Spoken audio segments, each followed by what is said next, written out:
আছে রাকাল নামের এক মানুষ নাস্তিক আমার নবীর শানে বেয়াদবি করেছে। আমরা আজ হারেরা ফতেহিয়া দরবার শরীফ থেকে জানিয়ে দিতে চাই, হিন্দু হিন্দু হয়ে থাকুক আমাদের কোনো আপত্তি নাই, বৌদ্ধ বৌদ্ধ হয়ে থাকুক আমাদের কোনো আপত্তি নাই, খ্রিস্টান খ্রিস্টান হয়ে থাকুক আমাদের কোনো আপত্তি নাই, নাস্তিক নাস্তিক হয়ে থাকুক আমাদের কোনো আপত্তি নাই। আমাদেরকে গালি দিলে আমরা কিছু বলবো না, আমার মাকে গালি দিলে আমরা কিছু বলবো না, আমার বাবাকে গালি দিলে আমরা কিছু বলবো না, কিন্তু আমার নবীর দিকে আঙ্গুল তুললে ওই আঙ্গুল আমরা কেটে ফেলবো। আজকে সোনার বাংলাদেশে আমার নবীর বিরুদ্ধে কথা বলা হয়, ওই জিহ্বা আমরা কেটে ফেলবো। নবীর বিরুদ্ধে কথা বলবে আর সোনার বাংলায় নিঃশ্বাস নিবে, হতে পারে না, হতে পারে না। মান সাব্বা নবিয়ান ফাকতুলুহু, নবীর শানে বেয়াদবি করলে আমরা গর্দান কেটে ফেলবো। আমরা সব মানতে পারি কিন্তু আমার নবীর শানে বেয়াদবি মানতে পারি না। আমরা সব সহ্য করব কিন্তু আমার নবীর দফতরে বেয়াদবি করলে কখনো সহ্য করতে, আমরা সব মাফ করে দিব কিন্তু গুস্তাখে রাসূল, গুস্তাখে রাসূল, নবী বিদ্বেষী, তাদের কখনো মাফ নাই।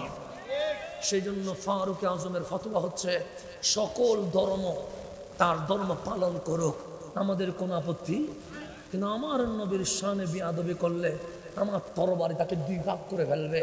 এটা ফারুক আজমের ফতোয়া। আমরাও কখনো নবী বিদ্বেষীকে ছাড় দিব না, সব ছাড় দেওয়া যাবে কিন্তু নবী বিদ্বেষীদেরকে ছাড় দেওয়া যাবে। তা আজ আমরা সোনার বাংলাদেশে আজকে খারেরা ফাতিহিয়া দরবার থেকে আমরা জানিয়ে দিতে চাই যে আমার নবীর শানে বেয়াদবি করেছে তাকে সবার সামনে ফাঁসি দিয়ে জানিয়ে দেওয়া হোক, শাহজালালের বাংলায় নবী বিদ্বেষীদের কোনো ঠিকানা নাই। কথা ঠিক কিনা? বসে থাকার সময় নাই। একজনের সুযোগ দিলে দুইজনে করে, দুইজনের সুযোগ দিলে চারজনে করে। আপনি সব মানবেন কিন্তু নবীর শানে বেয়াদবি মানা যাবে না। আমার অনেক বন্ধু আছে যারা আমাকে দেখতে পারে, ওরা বলে হুজুর আপনি অমুকের বিরুদ্ধে বলেন। আমি বললাম আমি কারো বিরুদ্ধে জীবনে বলছি দেখাইতে পারবো না। তখন কিছু ভিডিও বের করে বলেন নাই অমুকের বিরুদ্ধে। আমি বললাম তোমার কাছে কি মনে হয়, অমুকের বিরুদ্ধে মনে হয়? ও বললে হ্যাঁ শুনলে তো সেরকম মনে হয়। আমি বললাম আমি কারো ব্যক্তিগত জীবন নিয়ে কথা বলি না, আমি কারো মা বাপ নিয়ে কথা বলি না। তুমি বলছো আমি অমুকের বিরুদ্ধে বলেছি, তুমি অমুকের বক্তব্য শোনো, দেখবে উনি নবীর বিরুদ্ধে বলেছে। আমি হাসান ওনার বিরুদ্ধেও বলি নাই, পক্ষেও বলি নাই, আমি নবীর পক্ষে কথা বলেছি। তোমার তো বিবেচনা করা দরকার ছিল।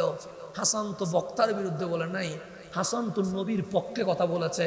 তুমি নবীর পক্ষে বললে তোমার কাছে বক্তার বিপক্ষে মনে হয় কেন?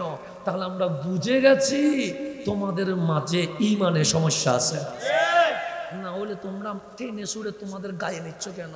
আমরা তো নবীর পক্ষে কথা বলেছি, আমরা তো বক্তার বিপক্ষে বলি নাই, আমরা তো দলের বিপক্ষে বলি নাই, আমরা বলছি নবীর পক্ষে। কেন? আমরা তুমি স্কলারের পক্ষে বলো, আমার কোনো আপত্তি নাই, আমি নবীর পক্ষে বলবো, তুমি বাধা দিবা না। কারণ আমার কবরে তোমার বক্তা যাবে না, আমার কবরে কামলিওয়ালা নবী আসবে। তো তুমি আমাকে কেন তোমার বক্তার পক্ষে কথা বলতে বাধ্য করছো? উনি তো আমার কোনো উপকারে আসবে না, উনি কি আমার কৌসারের পানি পান করাবে? কেন আমি ওনার পক্ষে কথা বলবো? উনি কি আমাকে মিজানে উদ্ধার করবে?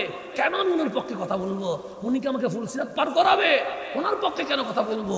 শাহজালালের বাংলায় আজকে মুসলমানদের এই করুণ দিশা হওয়ার পিছনে কারণ হচ্ছে আমরা ব্যক্তি পূজারী হয়ে গেছি।